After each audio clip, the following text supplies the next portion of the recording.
Commissioner Flora. Here. Commissioner Walton. Here. Commissioner Duran. Here. Commissioner Phyllis. Here. Commissioner Foster. Here. All present. Please rise for the Pledge of Allegiance. I pledge allegiance to the flag of the United States of America and to the republic for which it stands, one nation, under God, indivisible, with liberty and justice for all.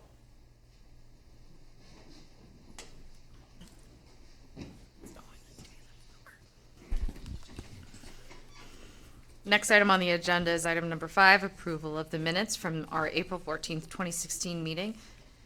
Chair will entertain a motion to approve the minutes. I'll make a motion to entertain. I'll make a motion to approve the minutes as written. I'll entertain a second. Vice Chair Duran moved, Commissioner Walton seconded. Do we have a voice vote? Right? Voice vote. All in favor? Aye. Opposed? Abstentions? Passes unanimously. Next item on the agenda is item number 6, special agenda items, announcements pertaining to the Rent Control Board. Ms. Condon. Yes, I have several announcements this evening. First of all, the board's spring newsletter is in the mail, so people should be receiving that this weekend probably. For the tenants, it will include their maximum allowable rents, and when they receive it, of course, if they or property owners have any questions about the information in the newsletter, we encourage them to contact our office. Since your last meeting, the board held one of our seminars, Rent Control Basics for Tenants. It was well attended. Commissioner Flora joined that day, or that evening, I guess it was. In the comments afterwards, people indicated that they learned the basics of rent control, which is what we would hope they would learn, and they felt the presentation was informative. So we thank our Public Information Department and Neil Wessel for holding that seminar and the seminars throughout the year. I wanted to announce, although this is not directly related to the board, I wanted to announce that the city applied for an increase in the payment standard for the Housing Choice vouchers, the former Section 8 program. We provided a lot of information and data to them that they used to put together their request, and HUD granted their request for an adjustment in the payment standards of about $400 to $500 for each bedroom unit size. So hopefully they will be more competitive in the market. And the council has also adopted a incentive program to encourage owners who are not currently participating in the program to join the program. So they're really working to support the strategic objective that they adopted to maintain an inclusive and diverse community, and this is one step in, or one tool in that toolbox. So the board really helped with that, and I want to thank the board for that. You may have seen an announcement today that the Pico Neighborhood Association has released an update to the Ellis map that they did a year or two ago. They did that in conjunction with an organization out of San Francisco called the Anti-Eviction Mapping Project. They requested data from us for them to be able to create those maps, and so we provided that data. If people haven't seen it, I think it's a very interesting representation of the impact of the Ellis Act in Santa Monica since it was enacted back in 1986. The map populates over time of the Ellis activity that's occurred, and when the map is fully populated, you see that Ellis evictions have taken place across the city. So that's something that has just been released this week. And then I would be remiss if I didn't mention, as every public meeting has mentioned in the last month, that Expo Line will open a week from next Friday. There will be free rides on Friday and Saturday along the Expo Line. Pardon? A week from tomorrow. I misspoke. I got to ride it this week. It was very nice, a different perspective in terms of riding along the rail and seeing the cars sitting beside you not moving, and you're moving along as you get to Culver City. So it was an interesting experience. I encourage people to do that. And on Saturday, the 21st, they're going to have music events and activities at each of the stations. And then on June 5th, there's another event that the city is sponsoring called Coast, where they're going to close Main Street and Ocean Avenue and part of Colorado, encourage people to walk and bike, and there will be city representatives along the way to talk about city programs and more about the city. So a lot's happening right now in Santa Monica. So that's what I have for you tonight. Thank you. Our next item on the agenda is item, oh, sorry. Commissioner Flora. Thank you. I know we've got a full agenda tonight, but I can't help but make just a couple of observations based on the executive director's special agenda items report.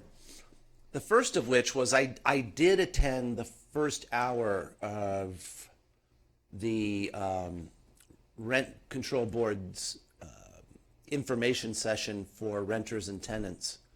And it was very interesting. And Neil, I want to commend Neil and the staff that were there for doing a great job answering questions. And the presentations were really well put together. And I think that what do we usually call them? The hot topics that they decided to cover were spot on.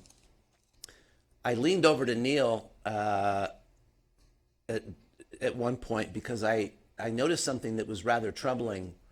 A small cadre of people, they were very young. My guess is they were staff of large property owners or LLCs or trusts, kept asking questions that really were geared they weren't geared toward, they weren't renters. These people continued to ask questions that were really geared more towards, so how can we make it easier to get rid of people? And how can we figure out a way to rent to corporations? Airbnb. I mean, that was barely parenthetical that they were talking about Airbnb and some of these other sites. It was really troubling because it was a reminder to me that we need to be ever vigilant. The profits over people movement continues, and despite the measures that have been passed here in our city to protect affordable housing stock from being taken over by full-time Airbnb, et cetera, there are just many people out there that either don't get it or refuse to get it. And we need to be wary of the fact that they're coming to our info sessions for tenants. Secondly, I do want to just praise, and I hope that there will be a lot of local media. Well, actually, maybe it probably started today, but also tomorrow and over the weekend, about the Pico Neighborhood Association and the mapping project's second iteration of the Ellis eviction map. I just want to commend those folks for really continuing to work for a very scary visual representation of what's going on out there in terms of Ellis activity. You look at this map and it's like bombs dropping.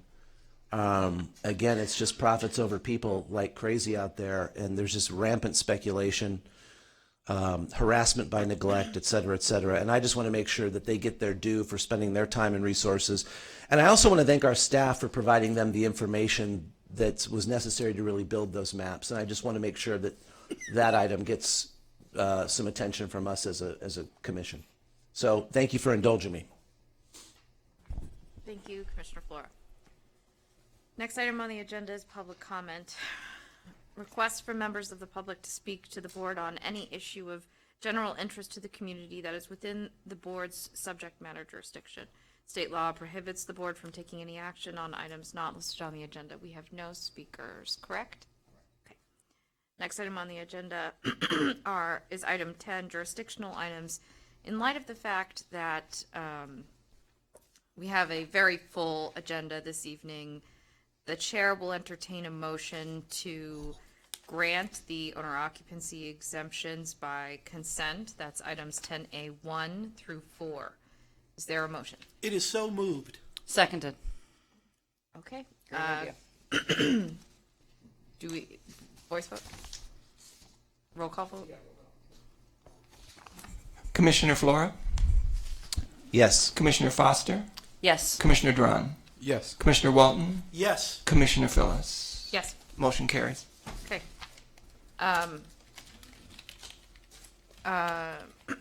So items 10A 1 through 4 are granted by unanimous consent of the board.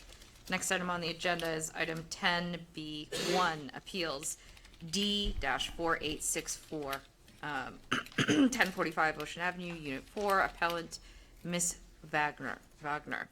May we have a staff report, please? Commissioners, before I begin discussing this matter, you must first decide whether to accept late submitted evidence by Ms. Wagner, which consists of a note from her physician about the mental health benefits that of her plants that were removed at the order of the landlord.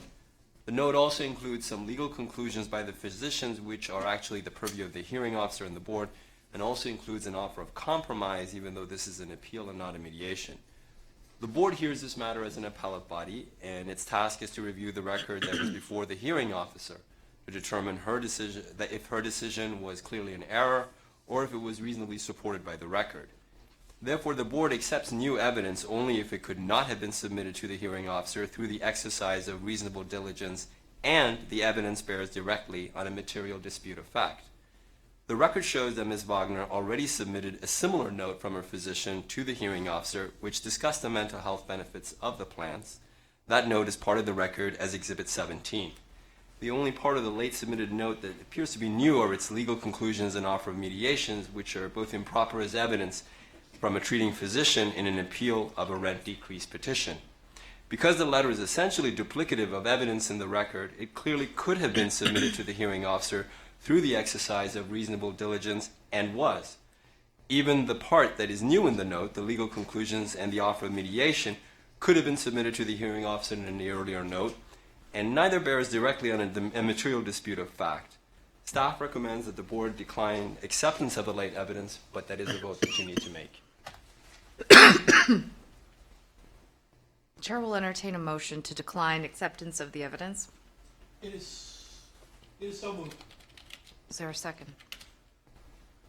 Does the board, there is no second. Is there discussion on whether to accept the evidence? Commissioner Foster.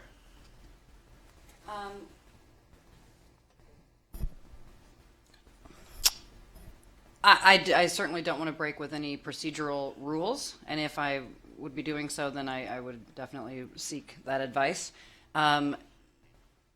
You said that there's nothing. Let me ask a clarifying question. If there's anything substantive from the doctor that's different from the first letter, as the mother of a young child and with some health problems in the family, it can be very difficult to get appointments with your doctor for follow-ups or new appointments.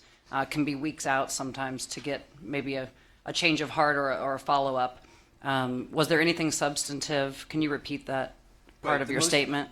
The part of the part of the note in both, which is the same in both, is the discussion of the health benefits that the plans provided Ms. Wagner. The reason why I'm persuaded why the declining to accept evidence under this circumstance is appropriate, and I do so reluctantly, obviously, because I like the board to have the most fulsome record possible, is precisely for the reasons that Haka mentioned, namely that two of the pieces of evidence offered, namely the legal conclusions by a doctor, which I find unhelpful to the board, and the offer of compromise, which I don't find to bear upon any matters of material dispute before the board, I would find not helpful, period. So I don't think that they, on a threshold, as a threshold matter, are relevant or helpful to the discussion and should be considered. As for the mental health benefits of the plants, because staff has informed us that that opinion is duplicative of a prior opinion which was offered, I'm satisfied that the initial opinion is likely sufficient. Is there any material way in which the second opinion from the doctor differs from the first with regard to the mental health benefits of the plants? No, they both discussed the beneficial impact that it has.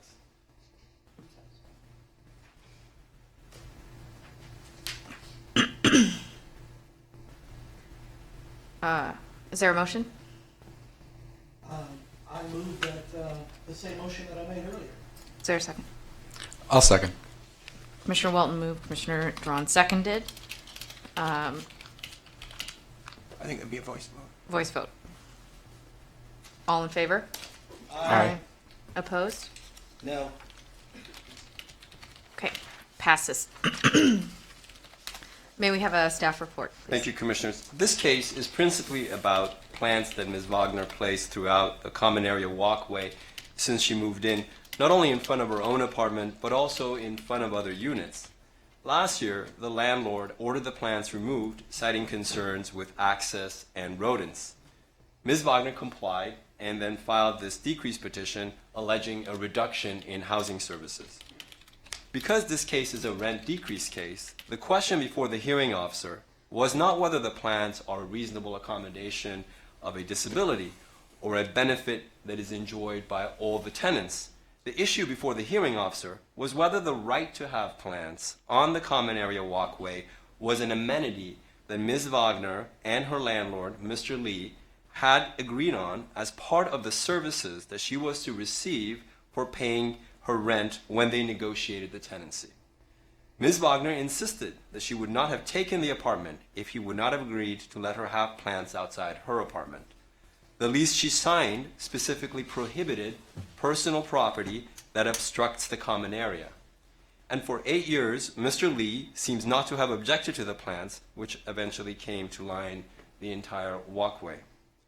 Given this record, the hearing officer concluded that the evidence showed that Ms. Wagner had the right to have plants in the common area walkway in a manner that did not obstruct the walkway as a base amenity of her tenancy. She specified that the right was limited to the area in front of her unit, not in front of the units of the other tenants, some of whom appeared at the hearing and complained that the plants obstructed access and encouraged rodents. To ensure access, the hearing officer also specified that the plants that Ms. Wagner will place in the area in front of her unit not extend more than 1 foot from the wall. The hearing officer awarded a $15 decrease for Ms. Wagner's loss of her right to have plants in the common area walkway in front of her unit. The board regulation provides for a decrease range of $10 to $120. The hearing officer chose an amount on the lower end of the range because the right to have plants in the walkway in front of her unit was for a small area. The landlord did not take away her right to have plants outside on her own porch and patio area, and the proportion of that reduced right was small in comparison to the totality of housing services that she receives for her rent, which includes, of course, things like kitchen, bedrooms, bathrooms, hot water, and so forth. Ms. Wagner has appealed the hearing officer's decision on this issue both as to the scope of her right to have plants outside and also to the amount of the decrease. Again, the question before the board is whether the hearing officer's decision was manifestly unreasonable or inconsistent with all the evidence. Nothing in Ms. Wagner's appeal shows this to be the case. It was not unreasonable to conclude that when Mr. Lee and Ms. Wagner were negotiating her tenancy and agreed that she would have the right to have plants on the common area walkway, they agreed that the right was limited to the area in front of her unit, not in front of other people's units. Nor, given the provision in the lease signed by Ms. Wagner, was it unreasonable to conclude that the plants should not obstruct the walkway. Nor was it unreasonable to limit the plants to 1 foot from the wall to ensure access for other tenants and their guests. And finally, a $15 decrease is reasonable given that we're talking about the loss of the right to have plants in the small area of the walkway outside of her unit in relation to the totality of all the housing services that she receives for her rent. Ms. Wagner also appealed the amount of the decrease she received for reduced landscaping, which was $10, because the landlord had ruled out replacement of 2 small trees on pedestals in the front yard. These potted trees disappeared, were replaced, and then disappeared again. The hearing officer awarded a $10 decrease for the overall reduction of landscaping out of a range of $5 to $6. The $10 decrease is a reasonable one because the landscaping on this property is limited to the front yard. The landscaping has been reduced but not eliminated, and the loss is relatively small in proportion to the totality of the housing services. Moreover, the decrease for reduced landscaping is for the entirety of landscaping services, not for individual components of the landscaping. Ms. Wagner also raised new conditions in her appeal. Because she failed to include these conditions in her petition, the board should not consider granting a decrease for items not included in her petition so as to not violate due process. Finally, Ms. Wagner asked that the decreases be made retroactive to a date in which the landlord failed to appear for a scheduled second hearing, a hearing that was necessitated by the fact that Ms. Wagner had to leave the first hearing early. Board regulations are clear that a decreased petition is effective 30 days after the date the hearing officer issues her decision. There is no basis to make the decrease retroactive to an earlier date. For the above reasons, staff recommends that the board affirm the hearing officer's decision. If I see that Commissioner Flora, you're in the queue. I know. Okay, that was going to be my question. Okay. Okay, we are going to move to the speakers list. Our first speaker is Ms. Wagner. Am I pronouncing your name? Okay, thank you. Please come to the podium, and you will have 5 minutes. Well, I will address a couple of points. Oh, goodness, that's loud. I'll stand back. I believe you stated that this second doctor's letter, the latest, was not going to be considered.